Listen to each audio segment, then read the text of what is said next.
क्या आपने कभी सोचा ही कि सिर्फ 24 घंटे में आपकी पूरी जिंदगी बदल सकती है? नहीं, मैं कोई सपना नहीं दिखा रहा और ना ही कोई जादू की बात कर रहा हूं। मैं उस सच की बात कर रहा हूं जिसे अगर आपने एक बार समझ लिया तो आपकी सोच, आपका नजरिया, आपके फैसले, सब कुछ बदल जाएगा। लेकिन इस सच को सुनने की हिम्मत हर किसी में नहीं होती, क्योंकि ये सच जितना सरल लगता है उतना ही गहरा और चुभने वाला है। और इसे समझने के लिए आपको इस कहानी के अंत तक रुकना होगा। अगर आप बीच में छोड़ देंगे तो आप वही इंसान रहेंगे जो अभी हैं, और अगर अंत तक सुना तो शायद आप खुद को पहचान भी ना पाएं। कहते हैं हजारों साल पहले एक आदमी था जिसने अपना महल, अपना परिवार, अपना राजपाट छोड़ दिया, सिर्फ एक सवाल का जवाब खोजने के लिए कि क्यों हम दुखी हैं और कैसे दुख खत्म हो सकता है। वो आदमी बुद्ध कहलाया, और उसकी एक कहानी ऐसी है जो आज भी उतनी ही ताकतवर है जितनी तब थी। लेकिन इस कहानी का सबसे खास हिस्सा ये है कि ये आपके साथ अगले 24 घंटे में क्या करेगी वो आप अभी सोच भी नहीं सकते। हो सकता है आप इसे सुनकर हंसें, हो सकता है आप रो पड़ें, हो सकता है आप चुपचाप सोच में डूब जाएं, लेकिन एक चीज पक्की है, आप बदल जाएंगे। इस वीडियो में मैं आपको वही कहानी सुनाने वाला हूं, लेकिन ध्यान रहे, ये कहानी आपको मजबूर करेगी कि आप अपने डर, अपने गुस्से, अपनी आदतों, सब का सामना करें। और अगर आपने हिम्मत दिखाई तो आप देखेंगे कि जिंदगी की सबसे बड़ी लड़ाई बाहर की नहीं, अंदर की होती है, और जो इस अंदर की लड़ाई जीत लेता है उसे बाहर कोई नहीं हरा सकता। तो तैयार हो जाइए, अपनी आंखें, अपने कान और अपना दिल खोल लीजिए, क्योंकि अगले कुछ मिनट सिर्फ आपके नहीं, ये आपके भविष्य के हैं। और अगर आपको इस सफर में थोड़ी भी रोशनी मिले तो याद रखिए, ये रोशनी अकेले रखने के लिए नहीं है, इसे बांटना है, जैसे मैं अभी आपके साथ बांट रहा हूं। और अगर आपको लगता है कि ये कहानी किसी और की जिंदगी भी बदल सकती है तो इसे लाइक करें, शेयर करें, नीचे कमेंट में अपनी सोच लिखें और बुद्धा विदिन चैनल को सब्सक्राइब करें, क्योंकि यहाँ सिर्फ कहानियां नहीं, यहाँ जिंदगी बदलने वाली सच्चाइयां मिलती हैं। अब गहरी सांस लीजिए और इस सफर की शुरुआत करते हैं। सुनो, ये कहानी तुम्हारे भीतर कुछ तोड़ने और कुछ बनाने वाली है। शायद तुम इसे सुनकर हंसो, शायद रो, और हो सकता है तुम्हें लगे कि ये तो बस एक साधारण सी घटना है। लेकिन अगर तुम इसे दिल से सुनो तो ये अगले 24 घंटे में तुम्हारी सोच, तुम्हारा नजरिया, यहाँ तक कि तुम्हारी सांस लेने का तरीका भी बदल सकती है। बहुत साल पहले मगध के एक छोटे से गांव में, जहाँ खेतों की मिट्टी में अभी भी रात की ठंडी नमी थी और हवा में चिड़ियों की पहली आवाज तैर रही थी, वहाँ एक नौजवान अपने मन के तूफान में उलझा हुआ पगडंडी पर चल रहा था। उसका नाम देव था। देव के पास सब कुछ था जो एक सामान्य इंसान चाहता है, खेत, धन, घर, लोग जो उसका आदर करते थे, लेकिन फिर भी उसके भीतर एक खालीपन था, जैसे कोई अंधेरा कोना जहां से एक अनजाना दुख हर वक्त रिश्ता रहता था। उसने बहुत कुछ आजमाया, त्योहारों में नाचा, शराब पी, दोस्तों के साथ हंसा, यहाँ तक कि दूर के शहर में जाकर व्यापार किया, लेकिन हर बार कुछ दिनों के बाद वही खालीपन लौट आता। एक सुबह वो नदी के किनारे खड़ा सोच रहा था कि आखिर उसकी जिंदगी में ऐसा क्या है जो उसे चैन नहीं लेने देता। तभी गांव में खबर फैली कि आज बुद्ध इस रास्ते से गुजरेंगे। लोग खेत खलिहान छोड़कर रास्ते के किनारे इकट्ठा होने लगे, बच्चे पेड़ों पर चढ़ गए और औरतें थाल में फूल लेकर खड़ी हो गईं। देव ने पहले सोचा कि इसमें उसका क्या, लेकिन फिर एक अजीब सा खिंचाव महसूस हुआ, जैसे कोई भीतर से कह रहा हो कि जा देख। वो भीड़ के पास पहुंचा। दूर से कुछ भिक्षु नंगे पांव, साधारण वस्त्र पहने धीमे धीमे चल रहे थे, और उनके बीच में एक व्यक्ति था जिसके चेहरे पर इतनी गहरी शांति थी कि लगता था आसपास का सारा शोर उसी में घुल गया है। वो बुद्ध थे। देव ने बस एक नजर डाली और उसे लगा कि ये नजर उसके भीतर तक उतर गई, जैसे उसके सारे राज खोल कर देख लिए हों। बुद्ध चलते चलते जब देव के सामने से गुजरे तो एक पल के लिए उनकी आंखें मिली। समय थम गया। देव का दिल तेज धड़कने लगा। बिना कुछ कहे बुद्ध ने हल्का सा सिर हिलाया और आगे बढ़ गए। देव के पांव खुद ब खुद उनके पीछे चल पड़े। कोई उसे रोक नहीं रहा था। भिक्षु भी जैसे जानते थे कि ये लड़का अब लौटेगा नहीं। रास्ता गांव से निकलकर खेतों के बीच फिर जंगल की ओर मुड़ गया। पत्तों के बीच से सूरज की रोशनी जमीन पर सुनहरी परत बिछा रही थी। हवा में मिट्टी और फूलों की मिलीजुली खुशबू थी। देव के मन में सवाल थे कि ये कहां ले जा रहे हैं, ये मुझे कुछ कह क्यों नहीं रहे। लेकिन उसने खुद को रोका। उसने महसूस किया कि बुद्ध के आसपास एक अजीब सी ऊर्जा है, जैसे सब कुछ शांत हो गया हो। जंगल गहरा होता गया। पक्षियों की आवाज धीमे पड़ने लगी और सिर्फ पैरों के नीचे सूखे पत्तों की चरमराहट रह गई। थोड़ी दूर चलने के बाद बुद्ध एक खुले स्थान पर रुके। वहां पास ही एक नदी बह रही थी। पानी इतना साफ था कि तल में पत्थर चमक रहे थे। बुद्ध ने देव की ओर देखा और बस इतना कहा, पार करो। देव ने देखा कि धारा तेज है। पहले कदम रखते ही ठंडा पानी टखनों तक चढ़ाया। उसने संतुलन बनाने की कोशिश की, लेकिन हर लहर उसके पैरों को खिसकाने की कोशिश कर रही थी। उसने मजबूती से खड़े रहने की कोशिश की, लेकिन जितना वो रोकता उतना ही उसका संतुलन बिगड़ता। तभी उसने देखा कि बुद्ध बिना संघर्ष के बस सहजता से बहाव में चलते हुए पार हो गए। देव ने भी एक पल के लिए खुद को ढीला छोड़ दिया और उसने पाया कि पानी उसे संभाल रहा है, जैसे जीवन खुद उसे पार ले जा रहा हो।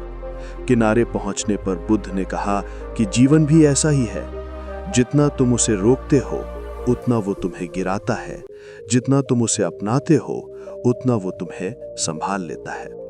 देव चुप रहा, लेकिन ये बात उसके भीतर कहीं उतर गई। आगे का रास्ता और कठिन था। कांटेदार झाड़ियां, फिसलन भरी चट्टानें, लेकिन अब देव को महसूस हो रहा था कि हर कदम उसे कहीं और ले जा रहा है। सिर्फ जगह नहीं, बल्कि भीतर भी। शाम होने लगी। वो एक पहाड़ी की चोटी पर पहुंचे। नीचे गांव के घर, खेत, लोग सब छोटे छोटे दिख रहे थे। बुद्ध ने कहा, देखो, वहां हर कोई अपनी अपनी कहानी में फंसा हुआ है। कोई सोचता है कि धन ही सुख है, कोई सोचता है कि ताकत ही सुरक्षा है, लेकिन सब एक चीज भूल जाते हैं, मृत्यु। देव ने चौंक कर देखा।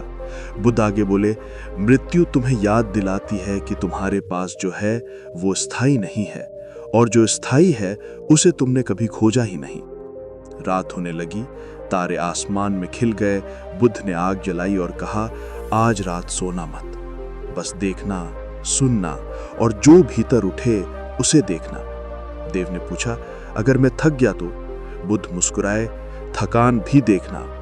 और फिर रात का असली सफर शुरू हुआ। रात गहरी हो चुकी थी। जंगल में सिर्फ झींगुरों की आवाज और कहीं कहीं दूर से आती उल्लू की हूट सुनाई दे रही थी। आग की धीमी लौ देव के चेहरे पर चमक रही थी और उसकी आंखों में बेचैनी की लकीरें नाच रही थीं। उसने सोचा कि बुद्ध अब कोई गहरी शिक्षा देंगे, कोई मंत्र, कोई ध्यान विधि, लेकिन बुद्ध बस शांत बैठे थे। उनकी आंखें बंद थी, सांसें इतने स्थिर कि लगता था वे सांस भी नहीं ले रहे। देव ने इधर उधर देखा। अंधेरा इतना गहरा था कि लगता था हवा भी काली हो गई है। वो सोचने लगा कि अगर यहां मैं अकेला होता तो डर से कांप जाता, लेकिन बुद्ध की मौजूदगी में एक अजीब सा भरोसा था, जैसे कुछ भी बुरा नहीं हो सकता। फिर भी मन बेचैन था। सवाल उमड़ रहे थे, ये क्यों चुप है? मैं यहां क्यों हूं? 24 घंटे में क्या बदल जाएगा? अचानक बुद्ध ने आंखें खोली और बिना उसकी ओर देखे कहा, सुनो। देव ने कान लगाए। उसने सोचा कि कोई आवाज होगी, लेकिन सिवाय हवा की हल्की सरसराहट के कुछ नहीं।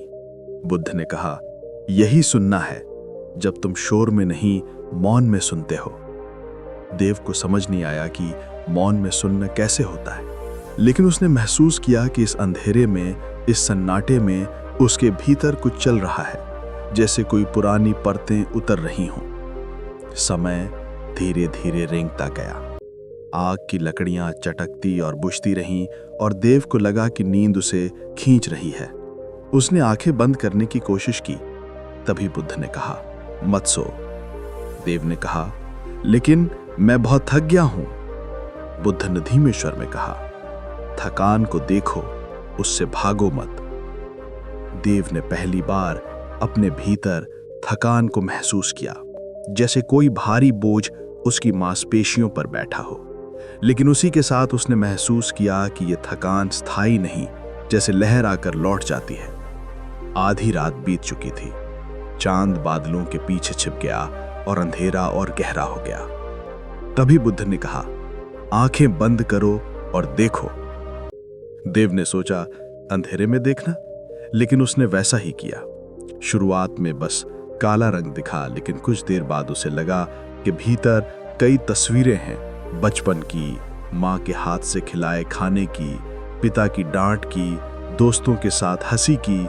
लेकिन फिर वो तस्वीरें बदलने लगी। एक एक करके दर्द भरे पल सामने आने लगे। वो दिन जब उसने किसी अपने को खोया था, वो रात जब उसने खुद से नफरत की थी, वो समय जब उसने झूठ बोला था, धोखा दिया था। और उन पलों के साथ जो भावनाएं थीं, वो जैसे ताजा हो उठी। देव का गला भर आया, आंखों से आंसू बहने लगे। उसने सोचा कि बुद्ध शायद कुछ कहेंगे, लेकिन वे बस बैठे थे, जैसे जानते हों कि ये जरूरी है। देव ने महसूस किया कि ये दर्द, ये यादें, ये पछतावे सब उसके भीतर जगह घेरे हुए हैं, और जब तक ये भरे रहेंगे कुछ नया उसमें नहीं आ सकता। तभी उसे दिन में कहीं बुद्ध की बात याद आई कि तुम्हारे भीतर अभी जगह नहीं है, और अचानक उसे लगा कि ये जगह बनाने की शुरुआत है। घंटों तक वो बैठा रहा, अपने भीतर की परतों को देखते हुए, कभी हंसते हुए, कभी रोते हुए, कभी बस खालीपन में डूबते हुए। भोर से पहले बुद्ध ने कहा, अब आंखें खोलो। सामने आसमान हल्का नीला हो रहा था, पक्षियों की पहली आवाज गूंज रही थी, और देव ने महसूस किया कि रात भर कुछ बदला है। वो बता नहीं सकता क्या, लेकिन जैसे भीतर की कोई गांठ ढीली हो गई हो। बुद्ध ने कहा, रात ने तुम्हें पहला उपहार दिया है, अब दिन तुम्हें दूसरा देगा। और वे उठ खड़े हुए। दिन की यात्रा शुरू होने वाली थी, लेकिन देव के मन में यह सवाल था कि क्या यह दूसरा उपहार सच में अगले 24 घंटे में उसकी पूरी जिंदगी बदल देगा। और यही सवाल उसे उनके पीछे पीछे चलने के लिए मजबूर कर रहा था। सुबह की हवा में हल्की ठंडक थी।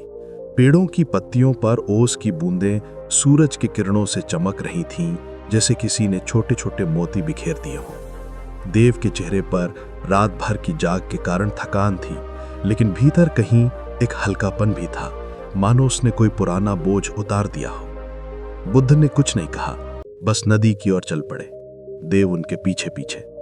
रास्ते में पक्षियों की चहचहाहट, दूर से आती गांव की घंटियों की टनटन, और बीच बीच में हवा का तेज झोंका। देव के मन में सवाल था कि यह दूसरा उपहार क्या होगा, लेकिन अब उसने सवाल करने की आदत पर काबू पाना शुरू कर दिया था। नदी के किनारे पहुंचकर बुद्ध ने कहा, बैठो। देव बैठ गया।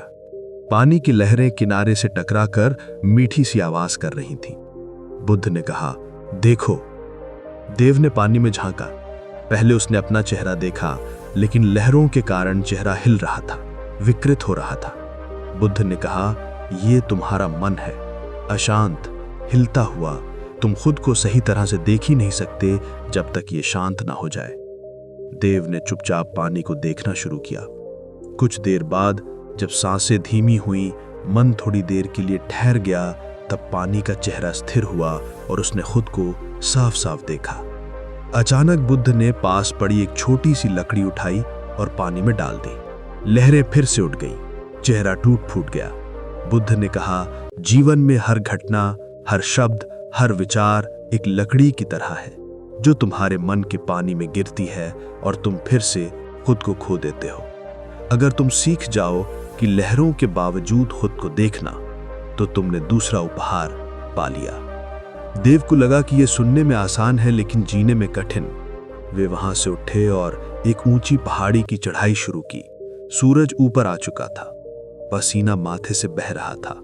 देव के पैर भारी हो रहे थे, लेकिन बुद्ध की चाल स्थिर थी, न तेज न धीमी, बस एक लय में। देव ने महसूस किया कि अगर वो बुद्ध की चाल की नकल करता है तो थकान कम लगती है। आधे रास्ते में एक छोटा सा झरना मिला। बुद्ध ने रुककर पानी पिया और कहा, याद रखो, जो तुम्हें थकाता है वो मंजिल नहीं, तुम्हारा तरीका है। ये बात देव के भीतर उतर गई। ऊपर पहुंचकर चारों ओर का दृश्य अद्भुत था। दूर दूर तक जंगल, नदी, खेत और आकाश इतना विशाल कि लगता था उसमें सब कुछ समा सकता है। बुद्ध ने कहा, यह आकाश तुम्हारे भीतर भी है, लेकिन तुमने उसे दीवारों में बांध दिया है। देव चुप रहा। उसके भीतर कई भाव उठ रहे थे। वे पहाड़ से उतरकर एक गांव में पहुंचे। वहां लोग बुद्ध को देखकर इकट्ठा हो गए। एक महिला अपने बीमार बेटे को लेकर आई और रोते हुए बोली, गुरुजी, इसे ठीक कर दीजिए। बुद्ध ने उसका माथा छुआ, कुछ पल मौन रहे और कहा, दवा दो, आराम दो और प्रेम दो। महिला ने कहा, बस इतना। बुद्ध मुस्कुराए, बस इतना ही, लेकिन प्रेम सच्चा होना चाहिए। देव को यह देखकर अजीब लगा। उसने सोचा बुद्ध के पास चमत्कार करने की शक्ति होगी, लेकिन उन्होंने साधारण उपाय बताया। चलते चलते बुद्ध ने देव से कहा, लोग चमत्कार की तलाश में हैं, लेकिन सच्चा चमत्कार साधारण में छिपा है। दिन ढलने लगा। सूरज लाल होकर क्षितिज में डूब रहा था।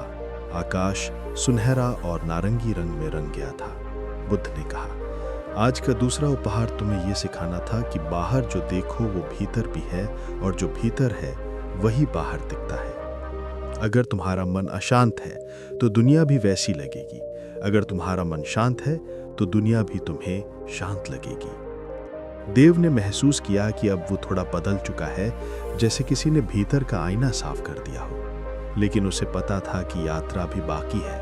रात होने पर वे एक पुराने बरगद के नीचे रुके। बुद्ध ने कहा, कल सुबह तीसरा उपहार तुम्हारे सामने होगा, लेकिन यह सबसे कठिन होगा, और अगर तुमने इसे पा लिया तो तुम्हारा 24 घंटे का सफर पूरा हो जाएगा। देव के भीतर उत्सुकता और डर दोनों बढ़ गए। उसने सोचा कि क्या सच में अगला दिन उसकी जिंदगी को हमेशा के लिए बदल देगा, और इसी सोच के साथ उसकी आंखें नींद में डूब गईं। सुबह की पहली किरण बरगद की पत्तियों से छनकर देव के चेहरे पर पड़ी। उसने आंखें खोलीं तो बुद्ध पहले से जागे बैठे थे।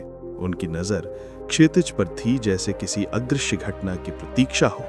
देव ने धीरे से उठकर उनके पास बैठा। बुद्ध ने बिना उसकी ओर देखे कहा, आज तुम्हारा तीसरा उपहार है, लेकिन ये उपहार लेने के लिए तुम्हें देना होगा। देव ने पूछा, क्या देना होगा? बुद्ध ने कहा, जो तुम्हारे लिए सबसे मूल्यवान है। देव के मन में तुरंत कई बातें आईं। उसके पास कोई खास चीज नहीं थी, लेकिन उसकी महत्वाकांक्षाएं, सपने और अहंकार जरूर थे। क्या वही देना होगा? लेकिन बुद्ध ने और कुछ नहीं कहा। वे उठे और जंगल के गहरे हिस्से की ओर चल पड़े। रास्ता घना था। सूरज की रोशनी मुश्किल से जमीन तक पहुंच रही थी। पक्षियों की आवाज भी कम हो गई थी, जैसे जंगल खुद मौन हो गया हो। कुछ घंटे बाद वे खुले मैदान में पहुंचे। वहां एक बूढ़ा आदमी जमीन पर बैठा रो रहा था। उसके पास टूटा हुआ मटका पड़ा था और पानी पूरी तरह बह चुका था। बुद्ध ने पूछा, क्यों रो रहे हो? बूढ़ा बोला, ये मेरा आखिरी मटका था। इससे मैं गांव वालों को पानी देता था। अब बिना मटके के मैं किसी को पानी नहीं दे सकता। बुद्ध ने देव की ओर देखा और कहा, इसे अपना मटका दे दो। देव चौंका, मेरे पास तो कोई मटका नहीं है। बुद्ध ने कहा, तुम्हारे पास समय है, शक्ति है और करने की इच्छा है। यह तुम्हारा मटका है। देव को समझ नहीं आया कि बुद्ध क्या कह रहे हैं, लेकिन उसने बूढ़े की मदद करने का निश्चय किया। वे दोनों पास के गांव गए। देव ने अपने हाथों से मिट्टी खोदी, पानी मिलाया और बूढ़े के साथ मिलकर नया मटका बनाया। इसमें घंटों लग गए। हाथ गंदे हो गए, कपड़े मिट्टी से भर गए, लेकिन जब मटका तैयार हुआ, बूढ़े की आंखों में कृतज्ञता चमक उठी। बुद्ध ने कहा, यह तुम्हारा तीसरा उपहार है, देने की शक्ति। वे वहां से लौटे और रास्ते में बुद्ध ने कहा, जब तुम बिना किसी स्वार्थ के देते हो तो तुम अपने भीतर का खालीपन भरते हो। जो तुम सोचते हो कि तुमने खोया, वो वास्तव में तुमने पाया। देव ने महसूस किया कि इस काम से उसे थकान के बजाय संतोष मिला है, जैसे किसी ने उसकी आत्मा को हल्का कर दिया हो। लेकिन बुद्ध ने गंभीर स्वर में कहा, आज की परीक्षा पूरी नहीं हुई है। देव ने हैरानी से पूछा, और क्या बाकी है? बुद्ध ने कहा, अब तुम्हें सबसे कठिन चीज छोड़नी होगी, अपने विचार। देव चुप हो गया। शाम तक वे एक चट्टान पर पहुंचे, जहां से दूर घाटी का नजारा दिख रहा था। सूर्यास्त हो रहा था। आकाश फिर से सुनहरा और लाल हो गया। बुद्ध ने कहा, बैठो और कुछ मत सोचो। देव ने कोशिश की, लेकिन मन में विचारों का तूफान था। बीते हुए पल, आने वाले कल, अनगिनत ख्यालात, डर, उम्मीदें और सवाल। हर बार जब वो उन्हें रोकने की कोशिश करता, वे और जोर से आते। घंटों बीत गए, बुद्ध बस शांत बैठे रहे। अंत में थक कर देव ने विचारों से लड़ना बंद कर दिया, और जैसे ही उसने हार मानी, मन अचानक शांत हो गया, जैसे तूफान के बाद सागर। उस शांति में गहरी सुकून भरी अनुभूति थी, जैसे कोई अदृश्य पर्दा हट गया हो। बुद्ध ने कहा, यही तुम्हारा तीसरा उपहार है, मन का मौन। रात गहराई थी, तारे आसमान में चमक रहे थे, और देव को लगा कि आज का दिन सच में उसके भीतर कुछ बड़ा बदल गया है। लेकिन उसे यह भी पता था कि चौथा और आखिरी उपहार बाकी है, और वो शायद सबसे शक्तिशाली होगा। नींद में जाते हुए उसने सोचा कि अगर कल का उपहार वैसा ही है जैसा बुद्ध कह रहे हैं, तो सच में ये 24 घंटे उसकी पूरी जिंदगी बदल देंगे। सुबह की हवा पहले से ज्यादा हल्की और ठंडी थी, जैसे रात ने जंगल के हर पत्ते को धोकर साफ कर दिया हो। ओस की बूंदें घास पर चमक रही थीं, और दूर कहीं मोर की आवाज आ रही थी। देव ने आंखें खोली तो देखा बुद्ध पहले से खड़े हैं। उनकी नजर क्षितिज की उस पार थी, जहां सूरज धीरे धीरे अपनी पहली किरण भेज रहा था। देव उठा और उनके पास पहुंचा, लेकिन आज बुद्ध का चेहरा पहले से अलग था, जैसे आज कोई बहुत बड़ा रहस्य खुलने वाला हो। उन्होंने कहा, आज तुम्हारा चौथा और आखिरी उपहार है, लेकिन ये तुम्हारी पूरी जिंदगी का सबसे कठिन सच है। देव के भीतर उत्सुकता और हल्का डर दोनों थे। उन्होंने पूछा, क्या करना होगा? बुद्ध ने कहा, कुछ नहीं, सिर्फ देखना, लेकिन जो देखोगे उससे भागना मत। देव को यह बात अजीब लगी, फिर भी वो उनके साथ चल पड़ा। रास्ता पहाड़ी था, जगह जगह छोटे झरने बह रहे थे, और पक्षियों की आवाज हवा में गूंज रही थी। लगभग 1 घंटे बाद वे एक ऐसे स्थान पर पहुंचे जहां चट्टानें खुली थीं और नीचे गहरी खाई थी। बुद्ध ने कहा, यहां बैठो और नीचे देखो। देव ने नीचे झांका। उसे लगा जैसे खाई की गहराई का कोई अंत नहीं है। आंखें टिकती नहीं थी। बुद्ध ने कहा, तुम्हारा चौथा उपहार इस खाई की तरह है। अगर तुम इसमें गिर गए तो वापस नहीं आओगे, लेकिन अगर तुमने इसे समझ लिया तो फिर कभी डर में नहीं जियोगे। देव ने चुपचाप नीचे देखना शुरू किया। पहले तो उसे सिर्फ डर महसूस हुआ, फिर उसने ध्यान से देखा। वहां नीचे सिर्फ खालीपन था, न रोशनी न अंधेरा, बस कुछ भी नहीं। तभी बुद्ध की आवाज आई, ये खालीपन तुम्हारी सच्चाई है। न तुम्हारे विचार स्थायी हैं, न तुम्हारा शरीर, न तुम्हारे डर। सब कुछ बदल जाएगा, सब खत्म होगा, सब खत्म होगा, और अंत में जो बचेगा वो यही है, खालीपन। देव के भीतर एक अजीब सी बेचैनी उठी। उसने कहा, अगर सब कुछ खाली खाली है तो जीने का मतलब क्या है? बुद्ध मुस्कुराए, यही तो चौथा उपहार है। खालीपन को समझकर तुम हर चीज की कीमत जान पाओगे, क्योंकि तुम्हें पता होगा कि यह हमेशा के लिए नहीं है। और जब तुम्हें पता होगा कि यह हमेशा के लिए नहीं है, तभी तुम उसे पूरे मन से जी पाओगे। देव की आंखों में आंसू आ गए। उसे लगा जैसे किसी ने उसके दिल का बोझ उठा लिया हो, लेकिन साथ ही उसके भीतर गहरी शांति भी फैल गई। बुद्ध ने कहा, आज तुम्हारा 24 घंटे का सफर पूरा हो गया है। अब तुम वही नहीं हो जो कल थे। वे दोनों वहां से उठकर वापस लौटने लगे। रास्ते में जंगल की हर आवाज, हर पत्ता, हर किरण देव को पहले से ज्यादा जीवंत लग रही थी। गांव पहुंचने से पहले बुद्ध ने कहा, याद रखो, ये 4 उपहार तुम्हारे भीतर हमेशा रहेंगे। पहला, वर्तमान का देखना। दूसरा, भीतर और बाहर का आईना। तीसरा, बिना स्वार्थ के देना।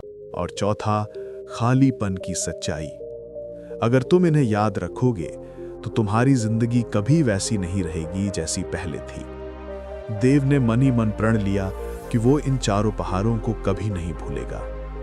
सूरज अब पूरी तरह ऊपर आ चुका था, और उसकी रोशनी में देव का चेहरा भी किसी नए जन्म की तरह चमक रहा था। गांव के लोग उन्हें देखकर दौड़े, लेकिन देव के कानों में बस बुद्ध की आखिरी बात गूंज रही थी। जीवन को पकड़ने की कोशिश मत करो, उसे बस जियो। गांव के पगडंडी पर कदम रखते ही देव ने महसूस किया कि ये वही रास्ता है जिस पर वो कल भी चला था, लेकिन कल और आज के बीच का फर्क इतना गहरा था जैसे दो अलग जिंदगियां हों। गांव के लोग वही थे, वही घर, वही खेत, वही आवाजें, लेकिन उसके भीतर कुछ बदल चुका था। बुद्ध उसके साथ थे। गांव के लोग पहले बुद्ध को देखकर देव के पास दौड़े। कहाँ थे तुम? हम तुम्हें ढूंढ रहे थे। किसी ने कहा, तुम्हारा खेत अधूरा पड़ा है। किसी ने कहा, तुम कल से गायब थे, सब परेशान थे। देव ने बस उन्हें देखा। उनके चेहरे में चिंता थी, लेकिन अब उसे उसमें एक गहरी परत दिखाई दे रही थी। हर चिंता के पीछे एक चाह, हर चाह के पीछे एक डर, और हर डर के पीछे वही खालीपन जिसे उसने खाई के किनारे महसूस किया था। उसने मुस्कुराकर कहा, मैं ठीक हूं, और उसकी मुस्कुराहट में एक ऐसा भरोसा था कि लोग चुप हो गए। बुद्ध चुपचाप गांव में प्रवेश किया। देव ने उनके लिए अपने घर का दरवाजा खोला, और पहली बार उसे लगा कि उसका घर सच में घर है। बुद्ध ने बैठकर पानी पिया और देव से कहा, अब तुम्हारा 24 घंटे का सफर पूरा हो गया है, लेकिन असली यात्रा अब शुरू होगी। देव ने पूछा, क्यों? बुद्ध ने कहा, क्योंकि तुम्हारे भीतर जो बदला है उसे अब तुम्हें अपने आसपास की दुनिया में जीना होगा, और यही सबसे कठिन है। देव को यह बात भीतर तक लगी। अगले ही दिन से उसने बदलाव करना शुरू कर दिया। सुबह जब सूरज उगता तो वो खेत में जाता, लेकिन पहले की तरह बस फसल काटने की सोच नहीं करता। अब वो देखता कि हर पौधा, हर मिट्टी का कण एक कहानी है, जैसे वे भी जीवित हैं। वो गांव के बच्चों को इकट्ठा करता, उन्हें पानी के किनारे बैठाकर बताता कि कैसे वर्तमान में जीना है, कैसे अपने विचारों को देखना है, कैसे बिना स्वार्थ के देना है, और कैसे खालीपन को समझना है। शुरू में लोग उसे अजीब समझते, कुछ हंसते, कुछ कहते यह बुद्ध के पास जाकर पागल हो गया है। लेकिन धीरे धीरे कुछ लोग उसके पास आने लगे, खासकर वे जो परेशान थे, जिनके जीवन में बोझ था। एक दिन एक औरत आई, उसका बच्चा बीमार था और वो रो रही थी। देव ने उसे बैठाया और कहा, दर्द को मत भगाओ, उसे देखो। जब तुम उसे देखोगी तब तुम समझोगी कि ये हमेशा के लिए नहीं है, और फिर तुम मजबूती से जी पाओगी। औरत ने उसकी बात मानी और अगले ही दिन वो उसके पास आई। उसकी आंखों में आंसू थे, लेकिन चेहरे पर सुकून था। देव ने महसूस किया कि बुद्ध का दिया तीसरा उपहार, बिना स्वार्थ के देना, अब सच में उसके जीवन का हिस्सा बन रहा है। समय बीतने के साथ गांव में हल्का बदलाव आने लगा। लोग एक दूसरे को सुनने लगे, छोटे छोटे झगड़े खत्म होने लगे। खेतों में काम करते समय लोग हंसते हुए बातें करते। लेकिन इस बदलाव के बीच एक दिन खबर आई कि पास के गांव में भारी सूखा पड़ गया है। वहां के लोग भूख से परेशान हैं। गांव के कुछ लोग बोले, हमारे पास भी ज्यादा नहीं है, हम कैसे दें? देव चुप रहा, फिर बोला, हमारे पास जो है उसका कुछ हिस्सा देकर हम खाली नहीं होंगे, बल्कि भर जाएंगे। और उसने सबसे पहले अपना अनाज का हिस्सा दिया। धीरे धीरे गांव के बाकी लोग भी जुड़ गए और वो मदद लेकर पास के गांव गए। वहां के लोगों ने कृतज्ञता से उनका स्वागत किया। लौटते समय बुद्ध ने देव से कहा, याद रखो, देना तुम्हें कभी गरीब नहीं बनाता। उस रात देव ने महसूस किया कि 24 घंटे में मिला ज्ञान अब उसकी सांसों में घुल चुका है, और शायद ये ज्ञान सिर्फ उसके लिए नहीं बल्कि पूरे गांव के लिए था। चांदनी में बैठे उसने सोचा, अगर 24 घंटे में ये हो सकता है तो बाकी जिंदगी में क्या नहीं हो सकता। दिन धीरे धीरे बदल रहे थे। गांव में हल्की हल्की शांति फैल रही थी, लेकिन हर बदलाव की तरह इसके भी विरोधी थे। कुछ लोग देव के बारे में कहते, ये बहुत बड़ा ज्ञानी बन गया है, लेकिन खेती का क्या होगा? कुछ कहते, ये सब बातें पेट नहीं भरती। देव सुनता, लेकिन प्रतिक्रिया नहीं देता। एक दिन सुबह सुबह गांव में शोर मचा। खेत के किनारे आग लग गई थी। सूखी घास और तेज हवा ने आग को फैलाना शुरू कर दिया। लोग घबरा गए, हर कोई अपने खेत बचाने में लग गया, लेकिन किसी को नहीं पता था कि आग कहां से शुरू हुई थी। देव ने देखा कि लोग अपने अपने हिस्से में लगे हैं, कोई दूसरों की तरफ ध्यान नहीं दे रहा। उसने जोर से कहा, अगर हम सिर्फ अपना खेत बचाएंगे तो किसी का भी खेत नहीं बचेगा। हमें मिलकर आग बुझानी होगी। कुछ लोग पहले हिचकिचाए, लेकिन फिर देव के साथ दौड़ पड़े। उन्होंने पानी की बाल्टियां पास पास खड़ी कर दी और लाइन बनाकर एक के बाद एक पानी डालने लगे। कई घंटे तक संघर्ष के बाद आग काबू में आई। लोग थककर जमीन पर बैठ गए।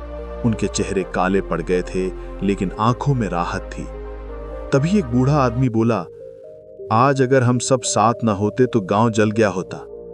देव ने मुस्कुराकर कहा, यह वही है जो बुद्ध ने सिखाया था, बिना स्वार्थ के देना और साथ मिलकर जीना। लेकिन उसकी नजर में एक सवाल था, ये आग आई कहां से? कुछ बच्चों ने बताया कि उन्होंने एक आदमी को सूखी घास में अंगार फेंकते देखा था। देव ने तुरंत समझ लिया कि बदलाव को हर कोई स्वीकार नहीं करता। बुद्ध उसके पास आए और बोले, ये तुम्हारी अगली परीक्षा थी। जब ज्ञान फैलता है तो अंधेरा और भी जोर से हमला करता है, लेकिन अगर तुम शांत रहो तो अंधेरा खुद हार जाएगा। उस रात देव आग की रोशनी में बैठे सोच रहा था कि 24 घंटे में मिला ज्ञान अब उसके लिए जिम्मेदारी बन गया है। अगले दिन उसने गांव में बैठक बुलाई। उसने कहा, अगर हम चाहते हैं कि ये शांति और सहयोग बना रहे तो हमें हर मुश्किल में साथ खड़ा होना होगा, चाहे वो सूखा हो, आग हो या मन का डर। लोग सहमत हुए और उन्होंने तय किया कि हर हफ्ते एक दिन सब मिलकर गांव के काम करेंगे। धीरे धीरे ये परंपरा बन गई और सबसे आश्चर्य की बात यह थी कि जो लोग पहले विरोध कर रहे थे वे भी इसमें शामिल हो गए। लेकिन देव जानता था कि असली चुनौती अभी बाकी है, क्योंकि बदलाव बाहर से नहीं अंदर से टूटता है, और जब किसी के भीतर का डर या लालच जागता है तो वो सबसे खतरनाक आग बन सकता है। बुद्ध ने चुपचाप उसकी ओर देखा और कहा, तुम्हें अब अगली लहर के लिए तैयार रहना होगा। देव ने सिर हिलाया, लेकिन मन में सोच रहा था कि आगे क्या आने वाला है। तभी सतिज पर काले बादल घिरने लगे और हवा में एक अजीब सी ठंडक फैल गई, जैसे कोई बड़ी परीक्षा दरवाजे पर खड़ी हो। काले बादल पूरे आसमान पर छा गए थे। हवा में मिट्टी की गंध के साथ एक अजीब सा तनाव था, जैसे किसी अनदेखे खतरे की आहट। गांव के लोग बारिश की उम्मीद में आसमान देख रहे थे, लेकिन बारिश की एक बूंद भी नहीं गिरी। इसके बजाय तेज हवा चलने लगी। रात होते होते गांव के बीचों बीच पुराने बरगद के पेड़ के पास भीड़ जुटने लगी। कारण था दो भाइयों का झगड़ा, जो इतने जोर से चिल्ला रहे थे कि पूरे गांव में आवाज गूंज रही थी। देव वहां पहुंचा। उसने देखा कि दोनों भाई एक दूसरे को दोष दे रहे थे। एक कह रहा था, इसने मेरा हिस्सा छीन लिया। दूसरा कह रहा था, ये झूठ बोल रहा है, यह हमेशा मुझे कम देने की कोशिश करता है। भीड़ भी पक्ष लेने लगी। कोई एक का समर्थन कर रहा था, कोई दूसरे का। माहौल इतना गर्म हो गया कि किसी ने पत्थर उठा लिया। देव ने आगे बढ़कर उसका हाथ रोक लिया। उसकी आवाज में कोई चिल्लाहट नहीं थी, लेकिन गहरी दृढ़ता थी। पत्थर फेंकने से तुम्हें सुकून नहीं मिलेगा, सिर्फ और आग फैलेगी। भीड़ चुप हुई। देव ने दोनों भाइयों से कहा, तुम दोनों अपने अपने डर से लड़ रहे हो। एक को डर है कि उसका हक छिन जाएगा, दूसरे को डर है कि उसे कभी पूरा नहीं मिलेगा। ये डर तुम्हारे भीतर की आग है, और ये आग बाहर फैलकर पूरे गांव को जला सकती है। दोनों भाई पहले तो चुप रहे, फिर एक ने कहा, अगर मैं छोड़ दूं तो ये मेरा फायदा उठाएगा। देव मुस्कुराया। बिना स्वार्थ के देना तभी कठिन लगता है जब तुम्हें लगता है कि तुम्हारे पास कम है, लेकिन अगर तुम देखो कि तुम्हारे पास हमेशा कुछ ना कुछ है तो देने में डर नहीं लगेगा। उसकी बात सुनकर भीड़ में एक बूढ़ी औरत बोली, मैंने देखा है, जब मैंने अपने पास का खाना भूखे को दिया तो अगले ही दिन मुझे उससे 2 गुना मिला, लेकिन जो मैंने अपने डर में छुपाया वो सड़ गया। ये सुनकर लोग फुसफुसाने लगे। धीरे धीरे माहौल बदलने लगा। दोनों भाइयों ने एक दूसरे को देखा और फिर बिना बोले एक दूसरे को गले लगा लिया। भीड़ ने राहत की सांस ली, लेकिन देव जानता था कि ये भीतर की आग का बस एक रूप था। ये कभी लालच बनकर, कभी ईर्ष्या बनकर, कभी अहंकार बनकर वापस आएगी। बुद्ध, जो अब तक चुप थे, आगे बढ़े और बोले, भीतर की आग को बुझाने का सिर्फ एक तरीका है, उसे पहचानना, उसे देखना और उसे पकड़ने की कोशिश छोड़ देना। देव ने महसूस किया कि ये चौथा उपहार, खालीपन की सच्चाई, ही सबसे गहरा असर करता है। अगर अंदर कुछ भी स्थायी नहीं है तो न डर, न गुस्सा, न लालच टिक सकता है। लेकिन इसे हर कोई तुरंत नहीं समझेगा। इसलिए उसने ठान लिया कि वो अब गांव में, बैठकों में सिर्फ कहानियां नहीं सुनाएगा, बल्कि हर किसी को अपने भीतर की आग देखने का अभ्यास कराएगा। अगले दिन से उसने छोटे छोटे समूह बनाए। बच्चों से कहा, जब गुस्सा आए तो उसे नाम दो, उसे देखो लेकिन कुछ मत करो। बड़ों से कहा, जब डर आए तो उसे महसूस करो लेकिन उस पर तुरंत काम मत करो। शुरुआत में लोग हंसते, लेकिन फिर उन्होंने महसूस किया कि ये तरीका सच में असर करता है। गांव का माहौल धीरे धीरे और शांत होने लगा। लेकिन इसके बीच एक खबर आई जिसने देव को हिला दिया। पास के गांव में लोग आपस में लड़ते लड़ते हथियार तक उठा चुके थे और वहां के कुछ लोग मदद के लिए देव के गांव की तरफ आ रहे थे। ये वो पल था जब देव को लग रहा था कि अब बाहर की आग और भीतर की आग एक साथ टकराने वाली है, और अगर ये टकराई तो शायद सब कुछ बदल जाएगा। शाम का समय था। आसमान पर सूरज आधा डूब चुका था और क्षितिज पर एक लाल सा धुंधलक का फैल रहा था। दूर से धूल का बादल उठता दिखाई दिया। गांव के लोग चौकन्ने हो गए। कुछ बच्चे दौड़ते हुए देव के पास आए और बोले, पास वाले गांव के लोग आ रहे हैं, उनके हाथों में लाठियां और हथियार हैं। ये सुनते ही कई लोग डर गए। कुछ ने कहा, दरवाजे बंद कर दो, अपने घर संभालो। कुछ ने कहा, अगर वो हमला करेंगे तो हम भी जवाब देंगे। माहौल में डर और गुस्सा दोनों फैलने लगे। देव ने गहरी सांस ली और भीड़ के बीच में जाकर खड़ा हो गया। उसकी आवाज साफ लेकिन शांत थी। जो आने वाले हैं वो हमारे दुश्मन नहीं हैं, वे डर और गुस्से के शिकार हैं जैसे कभी हम थे। लेकिन कुछ लोग मानने को तैयार नहीं थे। एक जवान आदमी बोला, अगर हम उन्हें रोकेंगे नहीं तो वो हमें कुचल देंगे। देव ने उसकी आंखों में देखा, अगर तुम अपने भीतर की आग लेकर बाहर की आग से भिड़ोगे तो दोनों आग मिलकर हमें जला देंगे, लेकिन अगर तुम पानी बन गए तो आग खुद बुझ जाएगी। ये कहते हुए देव गांव के बाहर की ओर बढ़ा। उसके साथ सिर्फ कुछ लोग थे, बाकी अभी भी शक और डर में थे। जैसे ही पास वाले गांव के लोग करीब आए, उनके चेहरे पर थकान, गुस्सा और भूख का मिला जुला असर था। उनमें से एक ने चिल्लाकर कहा, हमें खाना दो, नहीं तो हम छीन लेंगे। देव बिना डरे आगे बढ़ा। उसने कहा, हमारा दरवाजा तुम्हारे लिए बंद नहीं है, लेकिन पहले बैठो, पानी पियो, फिर बात करेंगे। सामने वाले हैरान रह गए। उन्हें उम्मीद थी कि सामने से विरोध मिलेगा, लेकिन यहां तो उन्हें बैठने का न्योता मिल रहा था।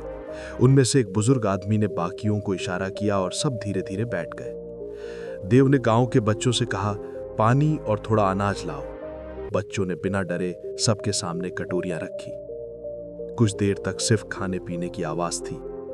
फिर देव ने कहा, हम जानते हैं कि तुम पर सूखा पड़ा है और तुम परेशान हो, लेकिन अगर हम लड़ेंगे तो दोनों गांव तबाह हो जाएंगे। अगर हम साथ आए तो दोनों गांव बच सकते हैं। सामने वाले कुछ देर चुप रहे। फिर एक औरत बोली, हमारे यहाँ बच्चों को भूखा सुलाना पड़ रहा है, हम डर गए थे कि यहाँ भी कुछ नहीं मिलेगा।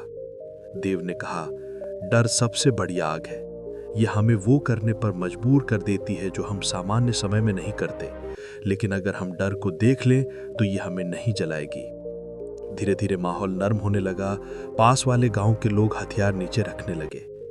तभी पीछे से देव के अपने गांव का एक आदमी चिल्लाया, ये मत भूलो, ये लोग तुम्हारे दुश्मन हैं, ये तुम्हें धोखा देंगे। देव ने उस आदमी की तरफ देखा। उसकी आंखों में वही पुराना डर और शक था, वही भीतर की आग। देव ने उसके पास जाकर कहा, अगर तुम्हें डर है तो उसे देखो, लेकिन उसे अपने फैसले का मालिक मत बनाओ। उस आदमी की आंखें भर आईं और उसने चुपचाप सिर झुका लिया। उस दिन दोनों गांवों के लोग एक ही जगह बैठे, खाना साझा किया और तय किया कि वो मिलकर सूखे का सामना करेंगे। अगले कुछ हफ्तों में उन्होंने साथ मिलकर एक नहर खोदी, जिसे दोनों गांवों तक पानी पहुंचने लगा और धीरे धीरे दोनों तरफ की आग ठंडी हो गई। उस रात बुद्ध ने देव से कहा, आज तुमने समझ लिया कि भीतर और बाहर की आग अलग नहीं होती, वे एक दूसरे को खिलाती हैं और अगर एक बुझा दो तो दूसरी भी खत्म हो जाती है। देव ने आकाश की ओर देखा, जहां तारों की चमक थी और हवा शांत थी, और उसने महसूस किया कि 24 घंटे में शुरू हुई यात्रा अब कई जिंदगियों को बदल चुकी थी। लेकिन भीतर से उसे पता था कि ये अंत नहीं है, बल्कि एक नई शुरुआत है।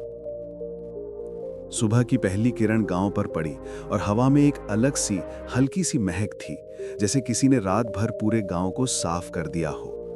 लोग धीरे धीरे अपने घरों से बाहर आने लगे और देखा कि देव पहले से ही गांव के बीचों बीच पुराने बरगद के पेड़ के नीचे बैठा है। उसकी आंखें बंद थीं, चेहरा शांत और सांसों में एक गहरी स्थिरता। बच्चे धीरे से पास आए, बड़ों ने भी दूरी बनाकर घेरा बनाया। आज कोई हंगामा नहीं, कोई विवाद नहीं, बस एक सन्नाटा जो शब्दों से ज्यादा बोल रहा था।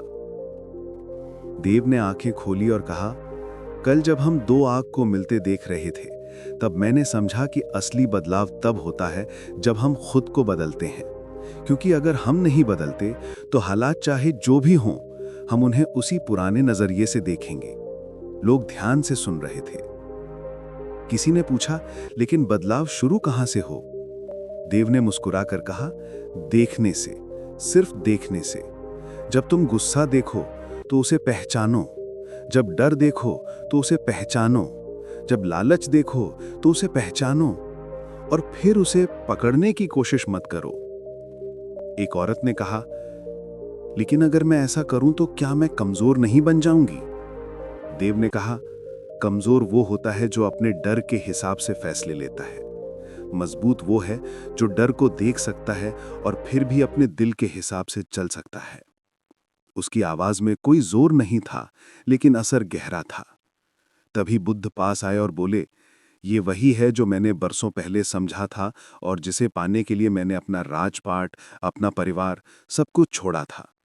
लेकिन याद रखो, ज्ञान पाने का मतलब ये नहीं कि तुम दुनिया से भाग जाओ। इसका मतलब है कि तुम दुनिया के बीच में रहकर भी अडिग रहो। गांव में कुछ पल की चुप्पी छा गई। फिर एक बच्चा बोला, तो क्या अब कोई लड़ाई नहीं होगी? देव ने बच्चे की तरफ देखा। लड़ाई बाहर की कम होगी, लेकिन भीतर की लड़ाई हमेशा चलेगी। फर्क सिर्फ इतना होगा कि अब तुम जानते होगे कि ये लड़ाई कैसे जीतनी है। ये सुनकर लोग धीरे धीरे उठने लगे, लेकिन आज उनके कदम हल्के थे, जैसे कंधों से कोई पुराना बोझ उतर गया हो। उस दिन से गांव में एक नई परंपरा शुरू हुई। हर सुबह बरगद के नीचे आधा घंटा सब चुपचाप बैठते, अपने भीतर को देखते और फिर दिन की शुरुआत करते। कुछ महीनों में ये बात आसपास के गांवों तक फैल गई। लोग दूर दूर से आने लगे और हर कोई इस साधारण सी प्रैक्टिस से अपने जीवन में बदलाव महसूस करने लगा। देव जानता था कि उसकी यात्रा का असली मकसद ये था कि ये ज्ञान सिर्फ उसके पास न रहे, बल्कि हर किसी तक पहुंचे। और धीरे धीरे ये 24 घंटे में मिला उपहार पूरे इलाके में फैल गया। बुद्ध ने एक दिन जाते जाते देव से कहा, अब तुम वो बन गए हो जिसकी इस गांव को जरूरत थी। लेकिन याद रखो, ये यात्रा कभी खत्म नहीं होती। देव ने सिर झुकाया और फिर आकाश की ओर देखा, जहां सूरज अब पूरी तरह निकल आया था। उसकी किरणें न सिर्फ धरती को बल्कि हर दिल को छू रही थीं। और इसी के साथ वो एक कहानी जो 24 घंटे में एक साधारण किसान को बदल गई थी, अब सैकड़ों लोगों की जिंदगी बदलने लगी। और शायद आने वाली पीढ़ियां भी इसे सुनकर अपने भीतर की आग को पहचान कर उसे बुझा सकें। तो अब आपने ये कहानी सुन ली। आपने हर शब्द अपने कानों से, हर भाव अपने दिल से महसूस किया। और अब सवाल ये है कि क्या आप वही हैं जो इस वीडियो को शुरू करते समय थे, या आप बदल चुके हैं? शायद अभी आपको लगे कि सब कुछ पहले जैसा ही है, लेकिन अगले कुछ घंटों में, अगली सुबह या किसी कठिन पल में आपको अचानक एहसास होगा कि आपके भीतर कुछ नया जन्म ले चुका है। वो नया नजरिया जो हर स्थिति में आपको देखने देगा कि असली लड़ाई बाहर नहीं, भीतर है। आपने देखा कि कैसे बुद्ध की एक साधारण सी सीख इंसान की पूरी जिंदगी बदल सकती है। लेकिन यह तभी होगा जब आप इसे सिर्फ सुनकर भूल ना जाएं, बल्कि इसे जीना शुरू कर दें। क्योंकि कहानी का असर तभी होता है जब वो आपके हर फैसले, हर प्रतिक्रिया और हर विचार में उतर जाए। हो सकता है कल जब कोई आपको गुस्सा दिलाने की कोशिश करे तो आप रुक जाएं। हो सकता है अगली बार जब डर आपको जकड़े तो आप उसे सिर्फ देखें। हो सकता है अगली बार जब लालच आपको बहकाए तो आप मुस्कुराकर उसे जाने दें। और उस पल आप समझेंगे कि बदलाव शुरू हो चुका है। ये 24 घंटे सिर्फ एक शुरुआत थे। अब असली यात्रा आपके हाथ में है। और अगर आपको लगता है कि ये कहानी आपके दिल तक पहुंची है, अगर आपको लगता है कि इसमें किसी और की जिंदगी बदलने की ताकत है, तो इसे अपने तक मत रखिए। इसे दुनिया के साथ बांटिए, लाइक कीजिए, शेयर कीजिए। नीचे कमेंट में लिखिए कि आपको किस हिस्से ने सबसे ज्यादा छुआ। और हाँ, बुद्धा विदिन चैनल को सब्सक्राइब करना मत भूलिए, क्योंकि यहाँ सिर्फ कहानियां नहीं मिलती, यहाँ वो चाबी मिलती है जो आपके मन के बंद दरवाजे खोल सकती है। और अगर आपने आज एक छोटा कदम भी लिया है, तो याद रखिए, हर बड़ा बदलाव एक छोटे कदम से ही शुरू होता है। अगली बार जब हम मिलेंगे, तो शायद आप वो इंसान न हो जो आज हैं, बल्कि वो बन चुके हों जो आप हमेशा से बनना चाहते थे। तो तब तक इस रोशनी को थामे रखिए और इसे फैलाते रहिए।